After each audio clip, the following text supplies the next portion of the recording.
सुप्रभात मेरे प्यारे बच्चों। आज हम कक्षा 6 के संस्कृत सोपानम से पाठ 8 का अध्ययन करेंगे।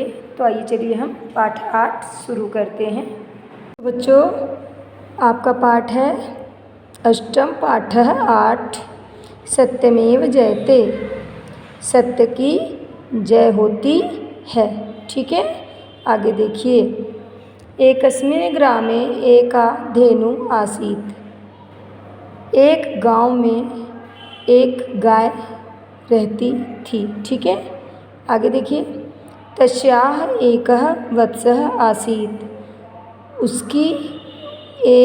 उसका एक वत्स मतलब होता है बच्चा या पुत्र। ठीक है, वत्स मतलब बच्चा, बछड़ा, आसीत् मतलब था।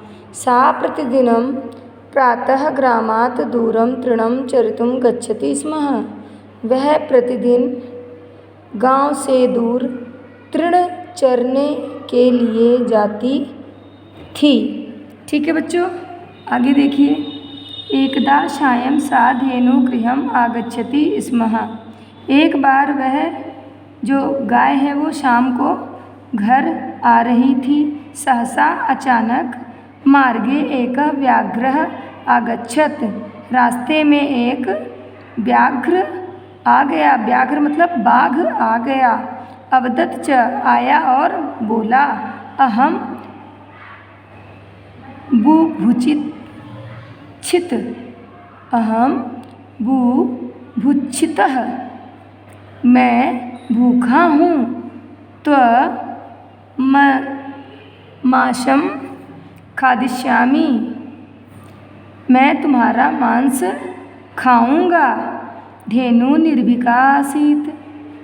धेनु जो थी वो निडर थी। निर्भीक मतलब निडर, आसीत् मतलब थी।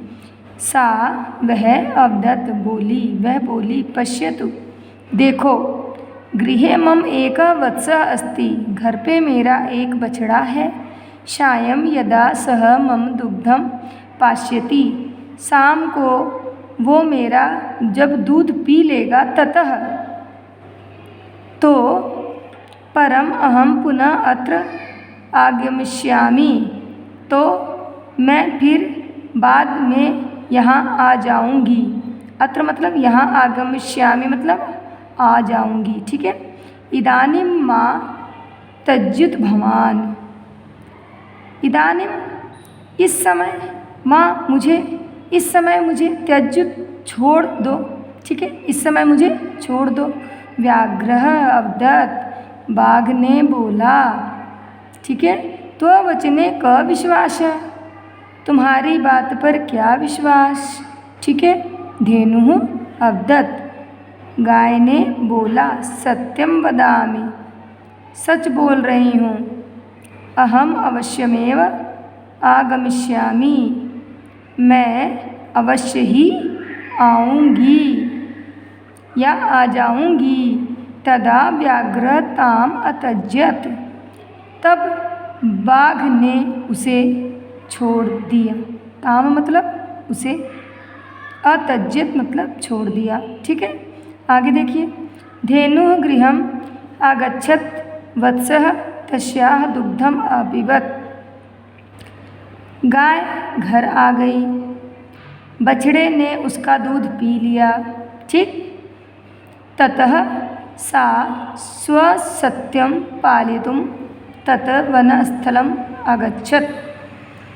तब उसके बाद वह अपने सत्य के पालन के लिए, अर्थात अपनी सच्चाई के लिए बच्चों, वो जंगल में उसी स्थान पर गई। व्याघ्रं विश्वासः नास्ति। व्याघ्रं विश्वासः नासीत्। बाघ को विश्वास नहीं था। अतः इसलिए धेनुं दृष्ट्वा सः चकितः अभवत्। इसलिए गाय को देखकर वह शेर जो है वो चकित हुआ। धेनु अवदत्। गाय ने बोला, अहम आगता अस्मि। मैं आ गई हूँ। मां खादतुम। मुझे खाओ। व्याघ्र अवदत्। बाघ ने बोला, भगिनी बहन, सत्य बलेन त्व विजया अभवत्। सच्चाई के बल पे तुम्हारी विजय हुई। यद्यपि अहम बुभुक्षितः, जबकि मैं भूखा हूँ, तथापि तब भी त्वम अंशम न खादिष्यामि, तुम्हारा मांस मैं नहीं खाऊंगा। त्वम गृहम गच्छ, तुम घर जाओ। धेनु सानंदम गृहम आगच्छत। गाय जो है वो बच्चों सानंदम आनंद के साथ, गृहम मतलब घर, आगच्छत मतलब आ गई। उक्तम अस्ति, सही कहा गया है। सत्यमेव जयते, सच की ही जीत होती है। ठीक है बच्चों, यानी हमें जो वादा करना चाहिए उसे हमें निभाना चाहिए। इसी प्रकार बच्चों ये पाठ आपका समाप्त होता है। आइए आगे हम अनुशीलम देखते हैं। तो बच्चों अनुशीलम में आप देखिए, पहला, निम्नलिखितानां प्रश्नानां उत्तराणि लिखत। निम्नलिखित प्रश्नों की उत्तर लिखिए। धेनु कुत्र वसति स्म। आपको पता है बच्चों धेनु कहाँ निवास करती थी? एकस्मिन् ग्रामे। तो आप क्या लिखेंगे? धेनु एकस्मिन् ग्रामे वसति स्म। ठीक है। दूसरा है, रेखांकित शब्दों का संशोधन करके फिर से लिखिए। ठीक। अब यहाँ पे सीताया राम सीताया स वनम अगच्छत। राम सीताया सीतेन सह होगा। ठीक है, राम सीता के साथ।